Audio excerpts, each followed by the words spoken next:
중보자로 이 땅에 오신 예수님, 이 땅의 생명을 구원하시고 평화를 주시기 위해 오신 예수님을 높이 찬양합니다. 여전히 부족하고 흠이 많은 우리지만 주님의 은혜가 온 세상에 가득함을 찬양하며 사순절 기간을 보냅니다. 온갖 고초를 다 당하시고 우리를 죄에서 구원하시기 위하여 십자가 고난의 길을 가신 예수님을 바라보며 날마다 주님의 고난을 기억하며 경건한 계절을 보내게 하시옵소서. 이스라엘 백성들이 끊임없이 반역하고 범죄하였음에도 불구하고 오늘날까지 멸망하지 않고 존재하는 이유는 하나님과 백성 사이를 중보하는 모세가 있었습니다. 모세는 백성들을 위하여 40주야를 여호와 앞에 엎드리며 금식하며 기도했습니다. 그는 백성의 강팍함을 보지 마시고 그들의 믿음의 열조들에게 허락하신 땅으로 인도하라는 약속을 기억하며 용서해달라고 간절히 기도하였습니다. 이 땅의 회복을 위해 우리도 사순절 기간을 맞아 40주야를 주님께 기도의 시간을 갖게 하시며 하나님의 사람으로 정체성을 잃지 않고 그리스도의 본분을 지켜 행하며 겸손함으로 사순절 기간을 보낼 수 있도록 인도하여 주시옵소서. 그리고 하나님의 약속을 굳게 붙들고 살아가게 하시옵소서. 이 땅에 중보자로 오신 우리 주 예수 그리스도의 이름으로 간절히 기도드립니다. 아멘. 2022년 사순절기 고난주간을 보내고 계신 모든 성결 가족들에게 우리 주님의 십자가 은혜가 더욱 풍성하기를 바랍니다. 오늘 말씀은 마태복음 1장 23절입니다. 보라, 처녀가 잉태하여 아들을 낳을 것이요 그의 이름은 임마누엘이라 하리라 하셨으니 이를 번역한즉 하나님이 우리와 함께 계시다 함이라. 예루살렘 성전 당국과 로마 권력에 의해 불법적인 재판을 받은 하나님의 아들은 몸에 잔인한 채찍을, 굵은 가시관을, 그리고 자신의 몸무게에 버금가는 나무 십자가들을 지고 골고다에 올라 그 손과 발에 못을 받으셨습니다. 채찍치는 소리와 인간의 고통스러운 신음이, 그리고 흘러내리는 한 사람의 뜨거운 피 비린내가 진동하고 인간의 온갖 저주와 비난, 모욕과 치욕을 가하는 그야말로 차마 인간이 할 수 없는 가장 잔인한 처형이었습니다. 하나님의 아들은 그렇게 죽어가며 첫 말이 바로 아버지, 저들을 사하여 주옵소서, 자기들이 하는 것을 알지 못함이니이다.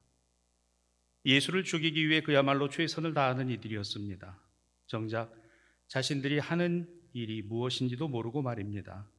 어떻게 한 인간을 이토록 철저하게 짓밟아 죽이는 일에 열과 성을 다하는 것일까요? 그들은 흠없으신 하나님의 아들, 죄 없는 메시아를 죽이는 것임을 몰랐습니다. 하나님의 아들은 고통의 한복판에서 자신을 고통으로 몰아넣는 이들이 아닌 하늘을 향해, 아버지를 향해 눈을 드신 것입니다. 그 예수 십자가 곁에 두 사람이 함께 달렸습니다. 그들은 무장을 하고 로마에 부역하는 자들을 골라 공격하고 그들의 물건을 빼앗는 강도였습니다. 그 시대 자기 의를 따라 살아간 이들입니다. 자기들 죄에 따라 십자가에 하나님의 아들과 함께 달린 두 강도, 한 이는 엉뚱하게 비난의 화살, 분노의 감정을 예수께 쏟아냈지만 또 다른 이는 자신의 동료를 꾸짖으며 마지막 순간 자신이 의로 여기던 모든 것을 내려놓고 하나님의 아들을 바라보았습니다. 자신의 신념, 이념, 가치관, 정의의 기준이 아니라 자신과 같이 십자가에 달리신 하나님의 아들에게서 희망을 보고자 한 것입니다. 당신의 나라에 임하실 때에 나를 기억하소서. 내가 진실로 네게 이르노니 오늘 내가 나와 함께 낙원에 있으리라. 어머니로서 자식의 죽음을 지켜보는 것만큼 괴롭고 힘든 것은 없을 것입니다.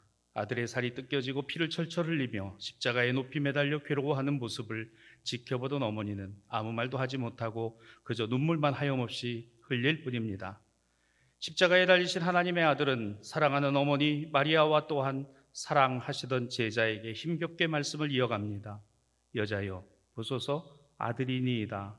보라, 내 어머니라. 지금 하나님의 아들 옆에는 가장 사랑하는 사람이 있었습니다. 십자가형은 인간이 인간을 죽음에 이르게 하는 가장 지독하고 고통스러운 방법입니다. 나무에 매달기 위해 로마 군인들은 죄수의 팔과 발의 동맥을 교묘히 피해 못질을 했습니다. 극심한 고통은 온전히 예수 혼자만의 몫이었습니다. 어떤 인간이 개입하고 도움을 줄 수 없습니다. 운명의 순간 예수님은 큰 소리로 소리를 지릅니다. 엘리 엘리 라마 사박다니 하시니 이는 곧 나의 하나님 어찌하여 나를 버리셨나이까. 하나님도 십자가 앞에 당신의 아들을 철저히 혼자이게 두셨습니다. 오히려 하나님이 십자가 뒤에 숨어 계심이었습니다. 십자가 고난과 죽음의 자리는 홀로 계시며 가야 할 길이었습니다. 그래서 외롭습니다. 절망스럽습니다. 더군다나 죽음의 자리에 이르러서는 이 길에 누구도 나와 함께 동행할 수 없다는 사실을 깨닫는 자리입니다. 십자가형의 고통은 시간이 지날수록 극심한 갈증으로 나타났습니다. 많은 피와 땀이 몸에서 빠져나가기 때문입니다. 입속이 타들어가는 듯한 갈증은 입천장의 혀가 달라붙어 찢어지는 고통과 함께였습니다. 내가 목마르다. 이 말을 들은 십자가 밑에 처형자들은 예수가 마시지 않는 쓴 포도주 때문에 마취 현상이 일어난다고 여기며 이번에는 신포도주를 적셔 예수의 입에 대었습니다. 하나님의 아들은 신포도주를 받으셨습니다. 십자가의 참혹함은 하나님의 아들조차 갈증하고 갈망하도록 만들었습니다. 이런 곳에서 온전한 정신을 유지한다는 것은 불가능합니다. 그러나 하나님의 아들은 아버지와 한순간도 떨어지지 않으셨습니다. 다 이루었다. 그렇게 천천히 인간이 느낄 수 있는 모든 고통을 다 겪고 가장 치욕적으로 십자가에 죽어간 하나님의 아들, 처형자들은 자신들이 원하는 죽음을 자신들이 원하는 방식으로 죽였습니다. 자신들이 이루었다고 생각했을 것입니다. 승리하고 이겼다라고 믿었을 것입니다. 그러나 결코 인간이 그들의 뜻을 이룬 것이 아니라 하나님 생명의 구원이 당신의 십자가로 완성되었음이 선언된 것입니다. 이제 하나님의 아들은 고통 속에 숨이 멎고 절망 가운데 심장 또한 멈추었습니다. 아버지, 내 영혼을 아버지 손에 부탁하나이다. 예수 이 땅에 오심은 임마누엘, 곧 하나님이 우리와 함께 계시다는 약속의 성취였습니다. 그러나 이것이 받아들여지고 믿어지는 데까지는 많은 시간이 걸렸습니다. 적어도 예수 부활하심 이후의 말입니다. 임마누엘, 사도와 교회는 이 신앙과 믿음의 확증으로 이제 세상을 향하여 하나님이 우리와 함께 계시다는 십자가 복음과 부활의 복음을 전하였습니다. 그리고 이 위에 오늘 우리의 믿음이 서 있음을 기억하십시다.